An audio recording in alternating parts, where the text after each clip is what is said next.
저는 김옥미라고 합니다. 올해 72살이 되었어요. 제 인생이 어떻게 이렇게 되었는지 처음부터 차근차근 말씀드려 볼게요. 45년 전으로 거슬러 올라가 볼까요? 그때 저는 27살이었어요. 남편과 결혼한 지 3년째였죠. 우리 부부는 정말 열심히 일했어요. 저는 시장에서 반찬 가게를 했고 남편은 공장에서 일했어요. 둘 다 새벽부터 밤늦게까지 일했죠. 힘들었지만 우리만의 보금자리를 마련하겠다는 꿈이 있었거든요. 그렇게 3년 동안 모은 돈으로 드디어 작은 집을 장만했어요. 지금 생각해보면 정말 좁고 낡은 집이었는데 그때는 그렇게 행복할 수가 없었어요. 처음 그 집에 들어섰을 때의 기분을 아직도 잊을 수가 없어요. 남편과 함께 대문을 열고 들어가는데 가슴이 뭉클했어요. 여보, 우리 집이야. 정말 우리 집이야. 하고 남편에게 말했던 게 기억나요. 그 집에서 우리의 새 생활이 시작됐어요. 낡은 벽지도 직접 바르고 마당에 작은 텃밭도 만들었죠. 콩나물도 기르고 상추 모종도 심었어요. 그렇게 우리만의 보금자리를 꾸며갔어요. 그리고 1년 후 우리에게 더 큰 행복이 찾아왔어요. 제가 임신을 한 거예요. 그때의 기쁨이란 말로 다 표현할 수가 없어요. 남편은 얼마나 좋아했는지 몰라요. 매일 저녁 퇴근하고 오면 제 배에 귀를 대고 이야기를 했어요. 아가야, 아빠야, 건강하게 자라고 있니? 엄마 힘들게 하지 말고 얌전히 있어. 그렇게 10개월이 지나고 우리 명철이가 태어났어요. 그 작은 생명이 우리 가정에 얼마나 큰 기쁨을 가져다 주었는지 몰라요.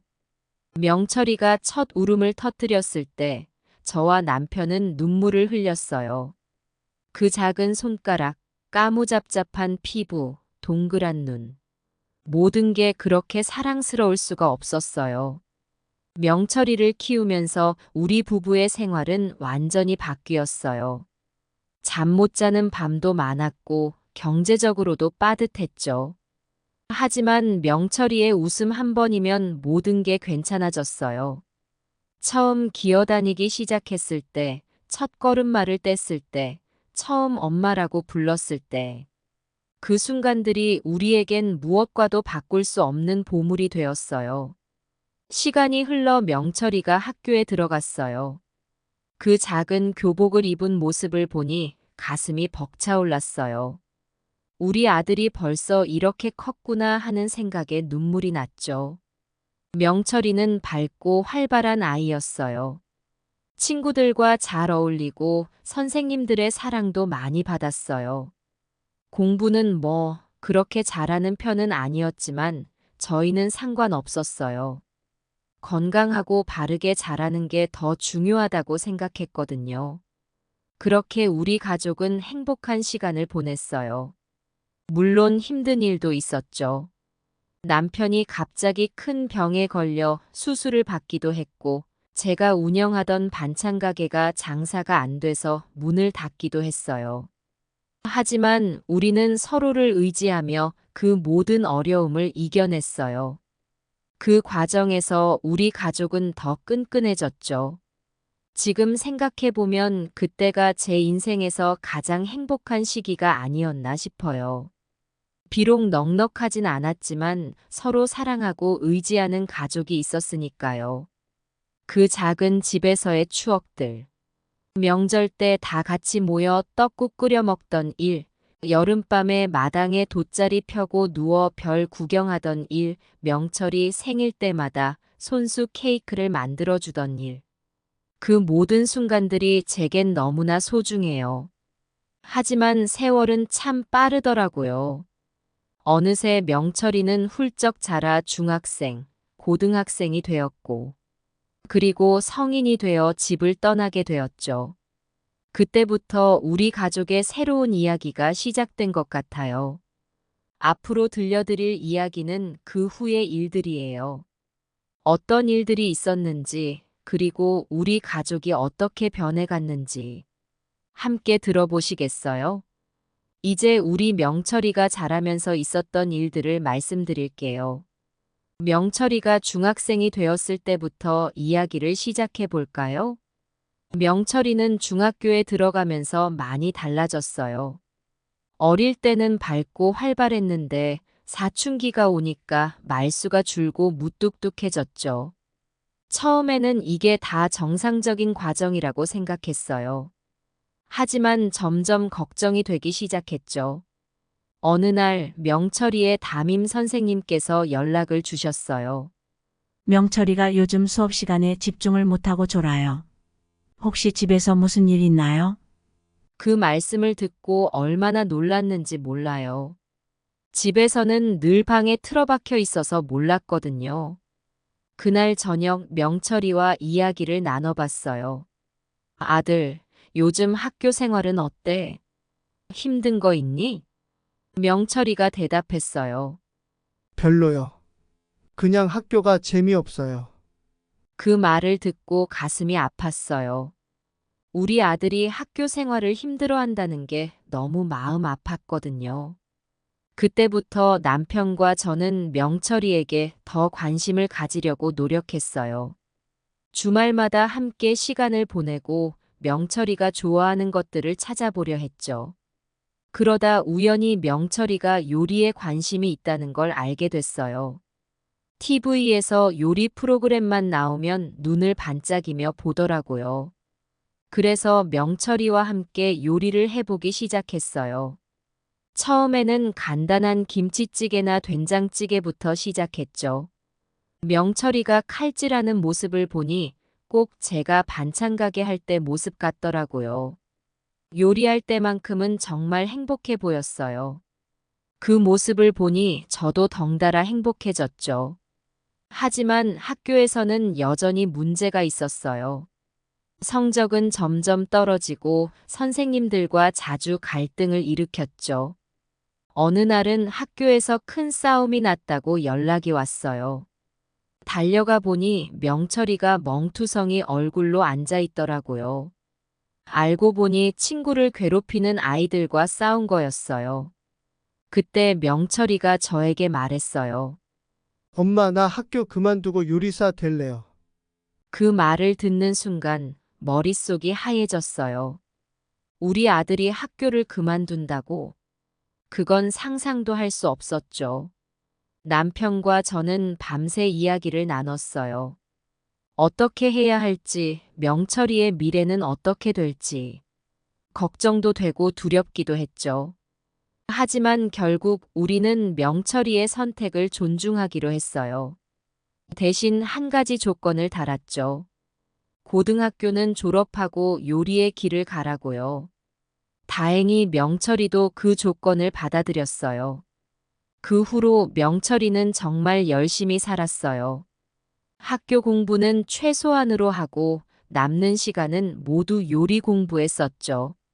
주방에서 밤늦게까지 요리 연습을 하는 모습을 보면 가슴이 뭉클했어요. 우리 아들이 정말 자기 길을 찾은 걸까 하는 생각이 들었거든요. 고등학교를 졸업하고 명철이는 바로 요리학원에 등록했어요. 처음에는 걱정도 많이 했어요. 요리사의 길이 얼마나 힘든지 알고 있었거든요. 하지만 명철이의 열정을 보면서 점점 안심이 됐어요. 정말 열심히 배우고 노력하는 모습이 대견했죠. 2년 동안 학원에서 기초를 배우고 명철이는 이탈리아 요리에 푹 빠졌어요. 엄마, 나 이탈리아 가서 요리 더 배우고 싶어요. 그 말을 듣는 순간 또 한 번 놀랐어요. 하지만 이번에는 별로 망설이지 않았어요. 명철이의 꿈을 응원해주고 싶었거든요. 그렇게 명철이는 이탈리아로 떠났어요. 2년 동안 그곳에서 정말 열심히 배웠대요. 가끔 영상통화로 얼굴을 볼 때마다 까맣게 탄 얼굴이 걱정되기도 했지만 행복해 보이는 표정을 보면 안심이 됐죠. 이탈리아에서 돌아온 명철이는 정말 많이 성장해 있었어요. 요리 실력은 물론이고 생각도 많이 성숙해져 있더라고요. 그리고 얼마 지나지 않아 좋은 레스토랑에 취직이 됐어요. 그때 명철이가 처음으로 만들어준 파스타를 먹었는데 정말 눈물이 났어요. 우리 아들이 이렇게 훌륭한 요리사가 되다니. 시간이 흘러 명철이가 29살이 되었을 때 큰 결심을 했대요. 자기 가게를 열겠다고요. 처음에는 너무 이른 거 아닌가 싶었지만 명철이의 자신감 넘치는 모습을 보니 괜찮을 거란 생각이 들었어요. 남편과 저는 우리가 할 수 있는 모든 지원을 다했죠. 적금도 해지하고 친척들에게 도움도 받아가며 명철이의 꿈을 응원했어요. 드디어 명철이의 레스토랑이 문을 열었어요. 작지만 아담하고 예쁜 가게였죠. 오픈 첫날 가게 앞에 서 있는 명철이를 보는데 가슴이 벅차올랐어요. 우리 아들이 이렇게 훌륭하게 자랐구나. 그동안의 모든 어려움과 고민들이 눈 녹듯이 사라지는 것 같았어요. 지금 생각해보면 명철이의 성장 과정은 우리 가족 모두에게 큰 도전이었어요. 하지만 그 과정을 통해 우리는 더 강해졌고 서로를 더 이해하게 되었죠. 명철이가 자신의 길을 찾아가는 모습을 지켜보면서 저 역시 많이 배웠어요. 자식을 믿고 기다리는 법, 그리고 때로는 내려놓는 법을 말이에요. 여러분, 혹시 지금 자녀 때문에 고민하고 계신가요? 너무 걱정하지 마세요. 모든 아이들에겐 자신만의 재능과 꿈이 있어요. 우리가 할 일은 그저 그 꿈을 응원하고 지지해 주는 거예요. 때로는 힘들고 두려울 수 있지만 믿고 기다리면 반드시 좋은 결과가 있을 거예요. 우리 명철이처럼 말이에요. 자, 이제 명철이의 이야기는 여기까지예요. 다음은 제 인생의 또 다른 전환점이 된 사건, 며느리와의 만남에 대해 말씀드려 볼게요. 며느리 수진이가 우리 가족에 들어오게 된 이야기를 해볼까요? 어느 날 명철이가 전화를 했어요. 엄마, 저 소개할 사람이 있어요. 그 말을 듣는 순간 가슴이 두근거리더라고요. 혹시나 했는데 역시나였죠. 다음 주 토요일 명철이가 수진이를 데리고 왔어요. 처음 본 수진이는 참 예쁘고 단정해 보였어요. 살짝 긴장한 듯한 표정이 오히려 더 귀여워 보였죠. 안녕하세요, 어머님. 저는 김수진이라고 합니다.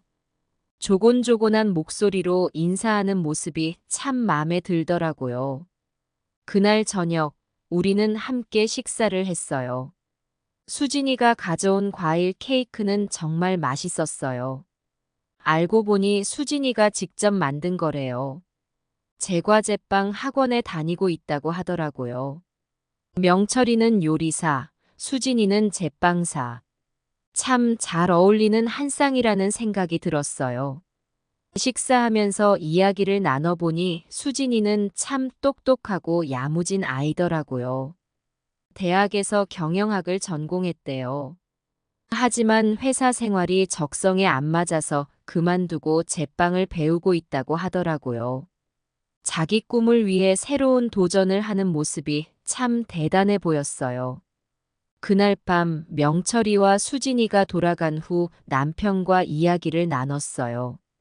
여보, 우리 며느리 될 아이 어때요? 남편도 저와 같은 생각이었나 봐요. 그래, 참 괜찮아 보이더라. 명철이가 좋아한다면 우리도 좋아해야지. 그렇게 명철이와 수진이의 만남을 승낙했어요.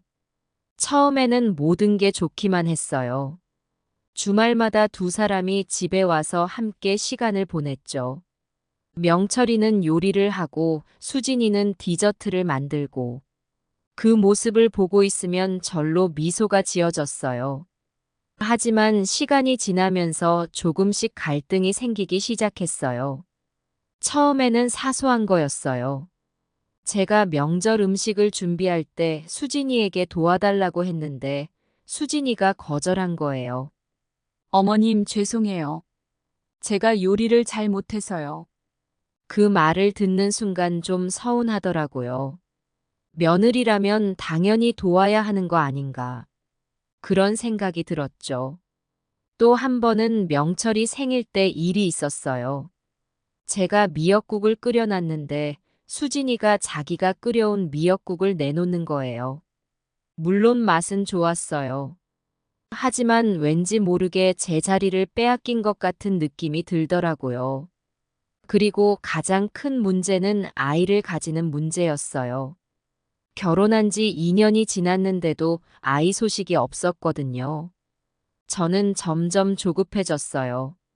수진아, 병원은 가봤니? 이런 식으로 자꾸 물어보게 되더라고요. 그때마다 수진이의 표정이 굳어지는 게 보였어요. 어느 날 수진이가 저에게 말했어요. 어머님, 저희가 아이를 언제 가질지는 저희가 결정할게요. 너무 신경 쓰지 말아주세요. 그 말을 듣는 순간 화가 났어요. 어떻게 시어머니한테 그런 말을 할 수 있지? 그때부터 수진이를 보는 제 시선이 달라지기 시작했어요. 그러다 결정적인 사건이 일어났어요. 명철이 가게에 일이 생겨서 두 사람이 며칠 동안 우리 집에서 지내게 됐어요. 저는 며느리와 함께 지내면서 관계를 개선할 수 있는 좋은 기회라고 생각했죠. 하지만 현실은 달랐어요. 수진이는 아침부터 저녁까지 컴퓨터 앞에 앉아 일을 했어요. 식사 시간이 되어도 나오지 않고 방에서 혼자 먹더라고요. 제가 같이 먹자고 해도 나중에 먹는다고만 하고. 저는 점점 더 서운해졌어요. 마지막 날, 저는 참지 못하고 말했어요. 수진아, 우리 집에 올 때마다 이럴 거면 오지 마라. 그 말을 듣고 수진이가 눈물을 글썽이며 대답했어요. 어머님, 저도 나름대로 노력하고 있어요. 하지만 어머님이 자꾸 저를 옛날 며느리 기준으로만 판단하시니까 너무 힘들어요. 그 순간 저는 할 말을 잃었어요. 제가 너무 구시대적인 생각만 하고 있었던 걸까요? 수진이의 입장은 전혀 생각하지 않고 제 기준만 들이대고 있었던 걸까요? 그날 이후로 우리 집 분위기는 완전히 달라졌어요. 명철이는 양쪽에서 눈치를 보느라 힘들어했고 수진이는 우리 집에 오는 횟수를 점점 줄여갔어요. 지금 생각해보면 그때 제가 좀 더 이해하려고 노력했다면, 수진이의 마음을 좀 더 헤아리려고 했다면 어땠을까 하는 생각이 들어요. 하지만 그땐 제 고집을 꺾지 못했어요. 전통적인 며느리의 모습만을 기대했던 거죠. 여러분, 혹시 지금 며느리와의 관계 때문에 고민하고 계신가요? 한번 며느리의 입장에서 생각해 보세요. 요즘 젊은 세대들은 우리 때와는 많이 다르답니다. 그들의 생각과 방식을 이해하려고 노력하는 것, 그게 첫걸음이 될 수 있어요. 저도 그때 그렇게 했더라면 좋았을 텐데 하는 아쉬움이 있네요. 이제 제가 며느리와 처음으로 큰 갈등을 겪게 된 이야기를 해드릴게요. 사실 이 이야기를 하려니 마음이 무거워지네요. 하지만 이런 경험을 통해 많은 것을 배웠고 여러분께도 도움이 될 수 있을 것 같아 용기를 내어 말씀드리려고 해요. 첫 번째 큰 갈등은 명절 때 일어났어요. 추석이 다가오고 있었는데 저는 늘 하던 대로 음식 준비를 시작했죠. 수진아, 이번 추석에는 너가 송편 빚는 걸 도와주면 어떨까? 그렇게 수진이에게 제안했어요. 하지만 수진이의 반응은 제 예상과 달랐어요. 어머님, 죄송하지만 저는 송편 만드는 법을 몰라요. 그리고 사실 명절 음식을 꼭 이렇게 많이 준비해야 하나요? 요즘은 간소하게 지내는 집들도 많던데. 그 말을 듣는 순간 당황스러웠어요. 우리 집 며느리가 어떻게 송편을 못 만들지? 그리고 명절 음식을 줄이자니 말도 안 돼. 수진아, 명절 음식은 우리의 전통이야. 조상님들께 예의를 다하는 거란다. 너가 모르면 내가 가르쳐 줄 테니 같이 해보자. 하지만 수진이는 고개를 저었어요. 어머님, 저희 부부는 명절에 여행 가고 싶어요. 매년 음식 준비하느라 정작 쉬지도 못하잖아요. 그 순간 화가 났어요. 어떻게 명절에 여행을 간다는 거죠? 하지만 참았어요. 며느리니까. 그렇게 생각하며 한숨을 삼켰죠. 그 일 이후로 명절 때마다 우리는 의견 충돌을 겪었어요. 저는 전통을 지키고 싶었고 수진이는 변화를 원했죠. 매번 타협점을 찾으려 했지만 쉽지 않았어요. 두 번째로 큰 갈등은 손주 양육 문제였어요. 제 손주가 태어났을 때 저는 정말 기뻤어요. 손주를 위해 뭐든 해주고 싶었죠. 하지만 이게 또 문제가 됐어요. 수진아, 아기 이유식은 내가 직접 만들어 줄게. 우리 때는 이렇게 했단다. 제가 그렇게 말하자 수진이가 대답했어요. 어머님 감사하지만 저희가 알아서 할게요. 요즘은 영양사가 만든 이유식도 있고 육아 방식도 많이 바뀌었거든요. 그 말에 또 한 번 당황했어요. 내 경험과 정성을 무시당한 것 같아 서운했죠. 하지만 또 참았어요. 며느리의 마음을 이해하려고 노력했지만 쉽지 않았어요. 그리고 세 번째 갈등은 집안일 문제였어요. 어느 날 제가 수진이에게 부탁했어요. 수진아, 오늘 좀 피곤해서 그러는데 저녁 식사 준비 좀 도와줄래? 그런데 수진이의 대답이 의외였어요. 어머님 죄송하지만 저도 오늘 회사에서 야근하고 와서 너무 피곤해요. 그리고 솔직히 저희 부부 둘 다 직장에 다니는데 집안일을 제가 더 많이 하고 있어요. 어머님도 좀 도와주셨으면 좋겠어요. 그 말을 듣는 순간 눈앞이 캄캄해졌어요. 내가 뭘 잘못했다고 이런 말을 듣나 싶었죠. 하지만 한편으로는 수진이의 말이 이해가 되기도 했어요. 요즘 세상이 많이 변했다는 걸 알고는 있었지만 이렇게 직접 부딪히니 혼란스러웠어요. 이런 갈등이 있을 때마다 명철이가 중재를 하려고 했어요. 엄마, 수진이 말도 일리가 있어요. 우리도 조금씩 변해야 하지 않을까요? 수진아, 엄마의 마음도 이해해줘. 엄마는 우리를 위해 평생을 바치셨잖아. 하지만 명철이의 중재는 역부족이었어요. 오히려 때로는 명철이 때문에 갈등이 더 깊어지기도 했죠.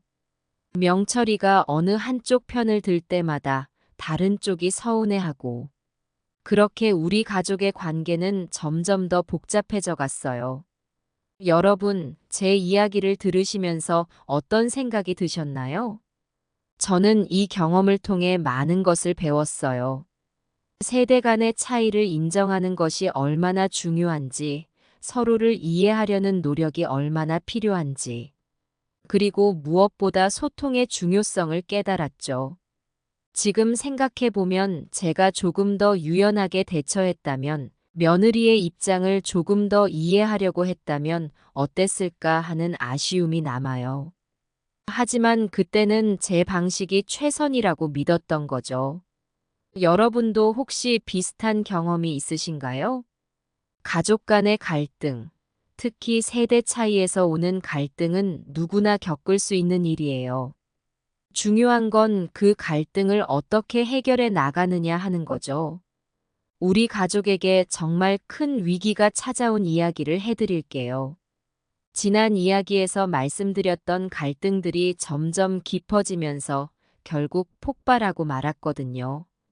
며느리 수진이와의 갈등이 계속되면서 집안 분위기는 점점 더 안 좋아졌어요. 명철이는 어머니와 아내 사이에서 눈치를 보느라 힘들어했고 남편은 시간이 지나면 괜찮아질 거야. 라며 큰 문제로 여기지 않았죠. 하지만 상황은 나아지기는커녕 점점 더 악화되었어요. 어느 날 수진이가 갑자기 저를 찾아왔어요. 어머님 죄송하지만 저희 독립하고 싶어요. 그 말을 듣는 순간 가슴이 철렁 내려앉았어요. 독립이라니 무슨 뜻이지? 우리 집에서 나가겠다는 건가? 무슨 소리니, 수진아? 왜 갑자기 독립을 하겠다는 거야? 수진이가 조심스럽게 말을 이어갔어요. 어머님, 저희도 많이 고민했어요. 하지만 이대로는 안 될 것 같아요. 저희 부부만의 공간이 필요해요. 그리고 솔직히 어머님과 계속 부딪히는 게 너무 힘들어요. 그 말을 듣는 순간 온몸에 힘이 빠졌어요. 내가 그렇게 며느리를 힘들게 했나? 하지만 한편으로는 서운하고 화가 나기도 했죠. 내 집에서 나를 내쫓는 것 같아서요. 고민 끝에 저는 큰 결심을 하게 됐어요. 수진아, 알았어. 내가 이 집을 너희에게 물려줄게. 대신 나는 근처 작은 아파트로 이사 갈게. 수진이는 놀란 표정을 지었어요. 어머님, 그러실 필요 없어요. 저희가 알아서 할게요. 하지만 저는 고집을 부렸어요. 아니야, 이게 좋을 것 같아. 너희도 편하고 나도 편할 거야. 그리고 가끔 손주도 보러 올 수 있잖아. 그렇게 해서 저는 근처 작은 아파트로 이사를 가게 됐어요. 처음에는 적응하기가 정말 힘들었어요. 평생 살던 집을 떠나 좁은 아파트에서 산다는 게 쉽지 않더라고요. 하지만 시간이 지나면서 조금씩 익숙해져 갔죠. 문제는 그때부터 시작됐어요. 손주가 보고 싶어서 자주 명철이네 집에 들르곤 했거든요. 처음에는 명철이와 수진이도 반갑게 맞아줬어요.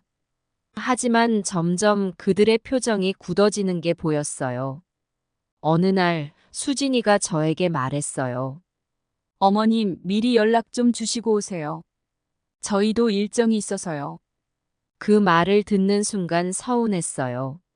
내가 왜 내 아들 집에 올 때 허락을 받아야 하지? 그런 생각이 들더라고요. 그래도 저는 노력했어요.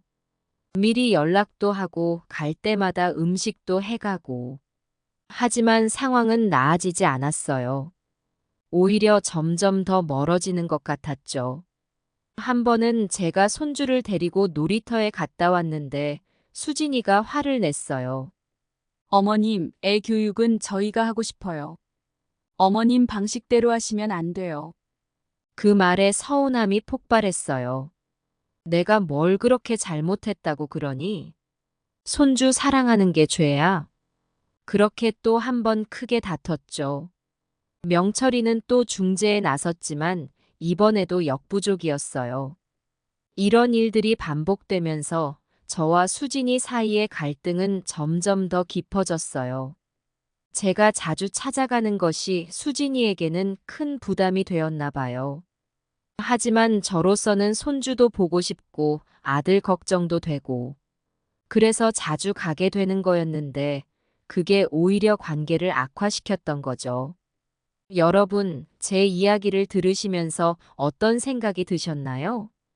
저는 이 경험을 통해 정말 많은 것을 깨달았어요. 가족 간의 거리두기가 때로는 필요하다는 것, 그리고 서로의 영역을 존중하는 게 얼마나 중요한지. 하지만 그걸 실천하는 게 정말 어렵더라고요.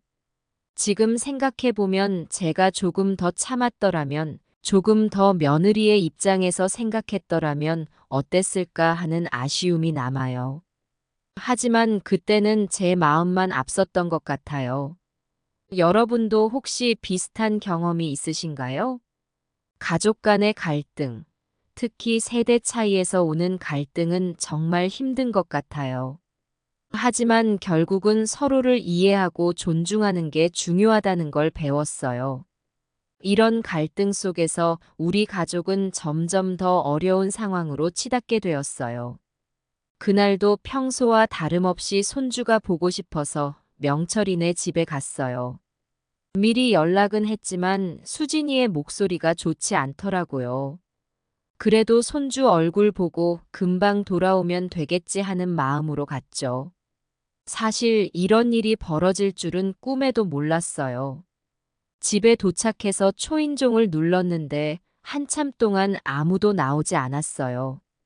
이상하다 싶어서 다시 한번 눌렀더니 수진이가 문을 열었어요. 문이 열리는 순간 뭔가 분위기가 심상치 않다는 걸 느꼈죠. 수진이의 얼굴이 어두워 보였거든요. 어머님 오셨어요? 수진이의 표정이 좋지 않아 보였어요. 평소 같으면 환하게 웃으며 맞아주던 며느리의 모습이 아니었죠. 응, 왔어. 우리 손주 어디 있니? 저는 아무렇지 않은 척 물었어요. 하지만 마음속으로는 불안한 예감이 들기 시작했죠. 지금 낮잠 자고 있어요. 어머님, 제가 아까 전화로 말씀드렸잖아요. 오늘은 좀 힘들다고. 수진이의 목소리에 짜증이 섞여 있었어요. 그 말을 듣는 순간 화가 났어요. 내가 손주 보러 왔는데 이게 무슨 일인가 싶었죠. 아니, 내가 손주 보러 왔는데 왜 재워놨어? 깨우면 되잖아. 수진이의 표정이 굳어졌어요. 마치 오래전부터 참아왔던 말을 하려는 듯한 표정이었죠. 어머님, 아기 생활 리듬이 중요해요. 제가 힘들게 재웠는데 깨우면 안 돼요.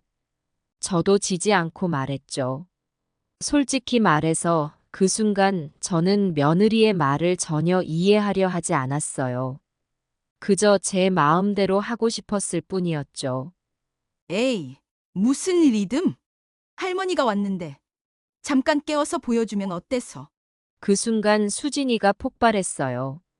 아마도 오랫동안 참아왔던 감정이 한꺼번에 터져 나온 것 같았어요. 어머님, 이제 그만하세요. 당장 나가세요. 그 말을 듣는 순간 온몸에 전기가 흐르는 것 같았어요. 며느리가 시어머니한테 이렇게 대드는 걸 본 적이 없었거든요. 제 귀를 의심했죠. 이런 일이 정말 일어나고 있는 건가 하는 생각이 들었어요. 뭐라고? 너가 감히 시어머니 나한테 나가라고 해? 저도 모르게 목소리가 높아졌어요. 평생 존경받는 시어머니가 되고 싶었는데 이렇게 대접받는다니 정말 믿기지 않았죠. 수진이도 지지 않고 소리쳤어요. 네, 맞아요. 이제 그만 오세요. 당장 나가세요. 저희 생활에 너무 간섭하지 마세요. 수진이의 눈에서는 눈물이 고이기 시작했어요.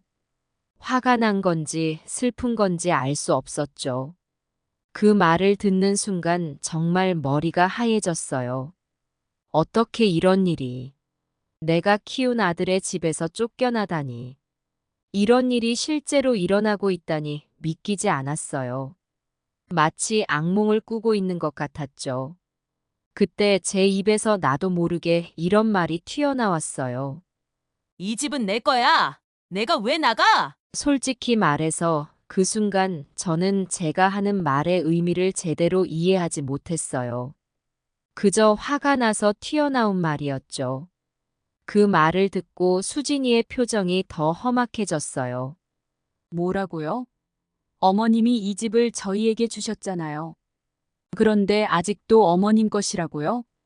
수진이의 목소리에는 분노와 함께 깊은 실망감이 묻어 있었어요. 그 순간 저도 깨달았어요. 제가 실수로 비밀을 발설해버렸다는 걸요. 사실 집을 줬다고 하면서도 명의는 바꾸지 않았던 거예요. 그건 제 마음속 깊은 곳에 있던 불안감 때문이었죠. 혹시 모를 상황에 대비해서.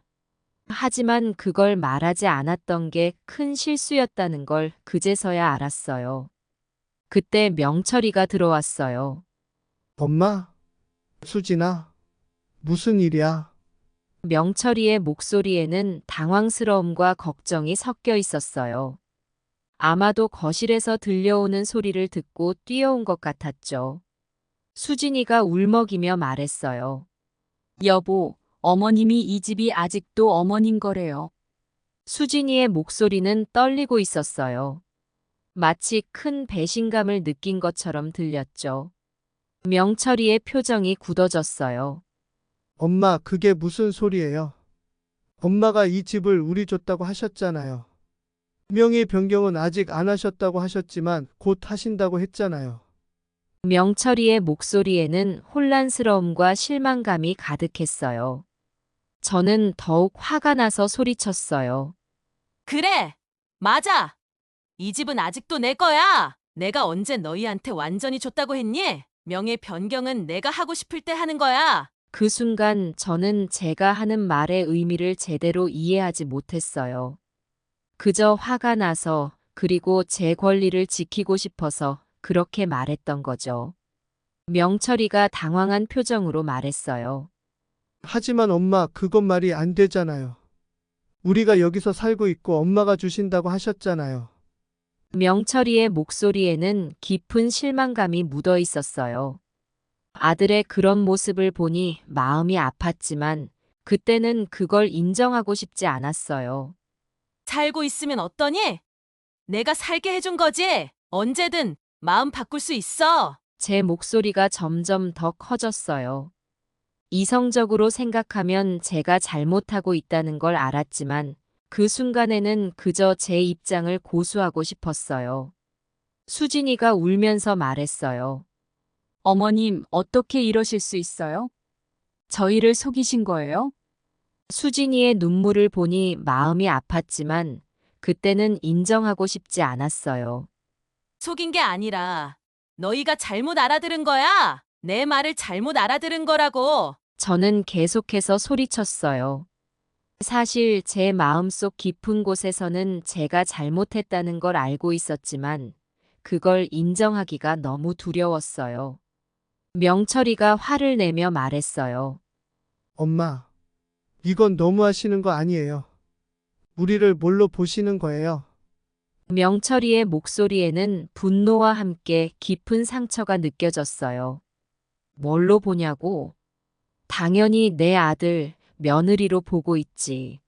하지만 그렇다고 해서 내 재산을 다 줘야 한다는 법은 없어. 저는 조금도 물러서지 않았어요. 그 순간 저는 제가 얼마나 이기적인지 깨닫지 못했어요. 수진이가 흐느끼며 말했어요. 저는 이제 못 살겠어요. 어머님이 이러실 줄 알았다면 여기 오지 않았을 거예요. 수진이의 말에 깊은 후회와 절망감이 묻어 있었어요. 그래? 그럼 나가. 당장 나가. 저는 화가 나서 고함을 질렀어요. 그 순간 저는 제가 얼마나 큰 실수를 하고 있는지 전혀 깨닫지 못했어요. 명철이가 수진이를 감싸 안으며 말했어요. 엄마, 우리 나갈게요. 하지만 이게 끝이 아니에요. 우리도 할 말 있어요. 명철이의 눈에는 분노와 함께 깊은 실망감이 서려 있었어요. 그렇게 말하고 명철이와 수진이는 집을 나갔어요. 문이 쾅 하고 닫히는 소리가 들렸을 때 저는 그제서야 제가 무슨 짓을 했는지 깨닫기 시작했어요. 저는 그들이 나간 후에도 한동안 화를 가라앉히지 못했어요. 저 배은망덕한 것들, 내가 여기까지 키워놨더니 이제 와서 나한테 이래? 라는 생각이 계속 들었죠. 하지만 그 생각은 점점 약해지기 시작했어요. 시간이 지나면서 점점 마음이 복잡해졌어요. 과연 내가 잘한 걸까? 아들과 며느리의 마음을 너무 몰라봤던 건 아닐까? 그런 생각이 들기 시작했어요. 집안에 혼자 남아있으니 제가 한 말과 행동들이 하나씩 떠올랐어요. 그리고 그때마다 가슴이 아팠죠. 집으로 돌아온 후 저는 계속해서 일어났던 일들을 곱씹었어요. 며느리의 날카로운 목소리, 아들의 실망한 표정, 그리고 제가 했던 말들. 모든 것이 제 마음을 무겁게 눌렀죠. 에이, 쯧쯧 혼잣말로 중얼거렸어요. 저 며느리 정말 못됐어. 어떻게 시어머니한테 저럴 수가 있어? TV를 켰지만 아무것도 눈에 들어오지 않았어요.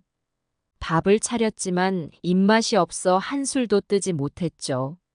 잠을 청해봐도 잠은 오지 않고 머릿속에서는 계속해서 오늘 있었던 일들이 반복됐어요. 내가 잘못한 게 뭐가 있다고 저는 계속해서 중얼거렸어요. 내 집인데, 내 손주인데 왜 볼 수 없다는 거야? 하지만 마음 한구석에서는 작은 목소리가 들렸어요. 정말 그렇게 생각해? 너가 정말 잘한 거 맞아? 그 목소리를 무시하려 했지만 점점 더 커지는 것 같았어요. 밤이 깊어갈수록 제 마음은 더욱 복잡해졌어요. 한편으로는 화가 나고 서운했지만 다른 한편으로는 제가 너무 심했던 건 아닌지 걱정되기 시작했어요. 아이고. 한숨을 쉬며 말했어요.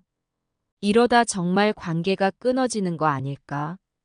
그 생각을 하니 갑자기 두려워졌어요. 아들과 손주를 다시는 못 보게 될지도 모른다는 생각에 가슴이 아팠죠. 하지만 여전히 제 자존심이 용서를 구하러 가는 것을 막았어요. 그렇게 며칠이 지났어요. 저는 집에만 틀어박혀 있었죠. 전화도 받지 않고 문도 열지 않았어요. 그러던 어느 날 갑자기 초인종 소리가 들렸어요. 어머니, 저희예요. 문 좀 열어주세요. 명철이의 목소리였어요. 처음에는 문을 열어줄까 말까 고민했어요. 하지만 결국 문을 열었죠. 문을 열자 명철이와 수진이가 서 있었어요. 둘 다 표정이 어두웠어요. 어머니, 수진이가 먼저 입을 열었어요. 죄송합니다. 제가 너무 심했어요. 저는 놀라서 말을 잇지 못했어요. 예상치 못한 사과에 어떻게 반응해야 할지 몰랐죠. 명철이도 말을 이었어요. 엄마, 우리가 많이 생각해 봤어요. 엄마 마음도 이해가 가요. 우리가 너무 엄마를 몰라 배웠던 것 같아요. 그게 무슨 말이니? 저는 여전히 혼란스러웠어요. 수진이가 눈물을 글썽이며 말했어요. 어머니, 저희가 어머니의 마음을 헤아리지 못했어요. 어머니께서 저희에게 집을 주시면서도 불안하셨을 거란 생각을 못했어요. 저희가 너무 이기적이었어요. 명철이도 고개를 숙였어요. 엄마, 우리가 엄마를 홀로 두고 우리 생활만 생각했던 것 같아요. 엄마, 마음은 생각도 않고. 그 말을 듣는 순간 제 마음에 있던 분노와 서운함이 조금씩 녹아내리는 것 같았어요. 저도 모르게 한숨이 나왔어요. 나도 미안해. 내가 너무 심했구나. 우리는 거실에 앉아 오랜 시간 이야기를 나눴어요. 서로의 마음을 솔직하게 털어놓으면서 그동안 쌓였던 오해와 갈등이 조금씩 풀어지는 것을 느꼈죠. 어머니, 앞으로는 저희가 더 자주 연락드리고 찾아뵐게요. 수진이가 약속했어요. 명철이도 덧붙였어요. 엄마, 우리가 엄마를 홀로 두지 않을게요. 자주 오셔서 손주도 보시고 함께 시간 보내요. 그 말을 듣는 순간 제 눈에서 눈물이 흘렀어요. 정말 고마워. 우리는 서로를 꼭 끌어안았어요. 그 순간 모든 갈등과 오해가 눈 녹듯 사라지는 것 같았죠. 앞으로 우리 가족이 더 강해지고 가까워질 수 있을 거란 희망이 생겼어요. 그날 이후로 우리 가족의 관계는 조금씩 변화하기 시작했어요. 마치 겨울이 지나고 봄이 오듯 차갑게 얼어붙었던 우리의 마음에도 따뜻한 기운이 돌기 시작했죠. 명철이와 수진이는 약속대로 자주 찾아왔어요. 주말마다 손주를 데리고 와서 하루를 함께 보냈죠. 손주의 웃음소리가 집 안에 가득 퍼질 때면 제 마음도 함께 웃는 것 같았어요. 할머니, 이거 봐요. 손주가 그린 그림을 보여줄 때면 세상의 모든 보물을 가진 것처럼 행복했어요. 수진이도 많이 변했어요. 이제는 제가 방문할 때마다 반갑게 맞아주고 손주와 함께 보내는 시간을 배려해 주었죠. 어머니, 오늘은 제가 어머니 좋아하시는 도라지 무침을 했어요. 한번 드셔보세요. 수진이가 정성껏 만든 반찬을 내밀 때면 그 맛은 세상에서 가장 맛있는 것처럼 느껴졌어요. 명철이도 더 자주 연락을 하고 찾아왔어요. 가끔은 퇴근 후에 들러 저와 함께 저녁을 먹기도 했죠.